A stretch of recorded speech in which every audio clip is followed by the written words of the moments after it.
Salam sejahtera saudara yang dikasihi Tuhan. Senang dapat berjumpa dalam program Sapaan Gembala pada hari ini. Izinkan saya juga mengucapkan Happy Chinese Lunar New Year bagi kita yang merayakannya. Kung Si Fa Cai. Kiranya Tuhan senantiasa menuntun langkah hidup kita di sepanjang tahun, bahkan di setiap saat hidup kita, apapun yang terjadi. Saudara, apakah Anda sepakat jika saya mengatakan bahwa Tuhan sering kali bekerja dengan cara yang ajaib?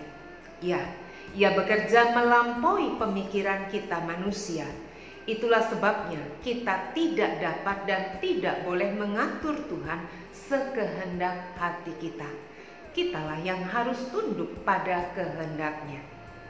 Melalui bacaan leksionari pada hari ini, 2 Raja-Raja 5 ayat 1 hingga ayat 14, kita dapat belajar dari Naaman.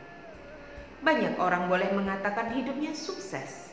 Ia menjadi kesayangan dan kepercayaan raja. Namun, orang-orang terdekat dalam hidupnya, terutama istrinya, tahu bahwa hidupnya tak seindah anggapan orang. Ya, istrinya tahu betapa menderitanya Naaman karena sakit kusta yang dimilikinya. Naaman sembuh karena ia mendengarkan saran dari seorang pelayan muda yang bekerja di rumahnya. Dan ini sungguh menarik.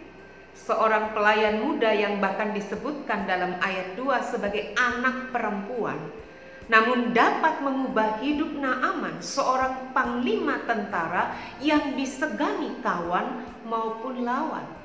Ya, seorang anak perempuan yang terpaksa menjadi pelayan alias budak karena ia ditawan alias diculik oleh orang Aram, ternyata dapat dipakai Tuhan untuk membukakan mata para penguasa saat itu tentang Allah yang Maha Kuasa.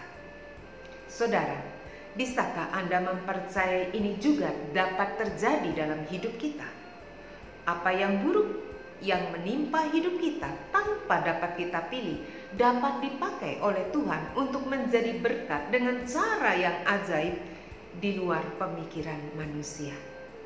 Sama halnya ketika Allah melalui Elisa mengajar Naaman untuk percaya dengan rendah hati, tidak bersandarkan pada pengertiannya sendiri. Jika ia hendak mengharapkan pertolongan Tuhan, maka tidak ada cara lain selain tunduk pada cara Tuhan, meskipun di luar pengertian dan kehendaknya, termasuk menanggalkan kedudukan, pencapaian, dan prestasinya. Ya, memang apalah kita jika dibandingkan dengan Tuhan, pemilik segalanya.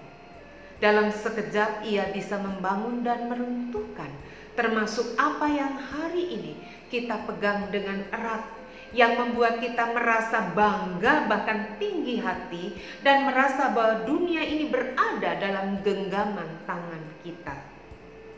Saudara, pandemi COVID-19 pada saat ini terus mengingatkan kita betapa rapuh dan terbatasnya hidup kita.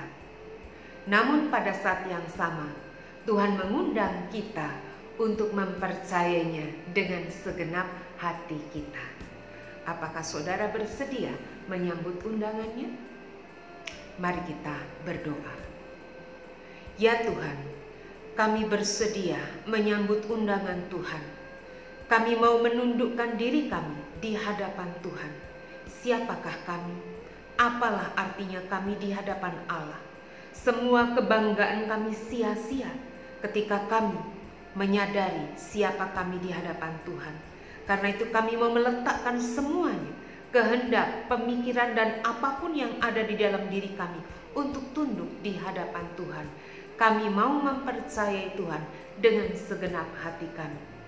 Kami mohon Tuhan bimbinglah kami. Dalam nama Tuhan Yesus. Amin. Tuhan memberkati kita semua.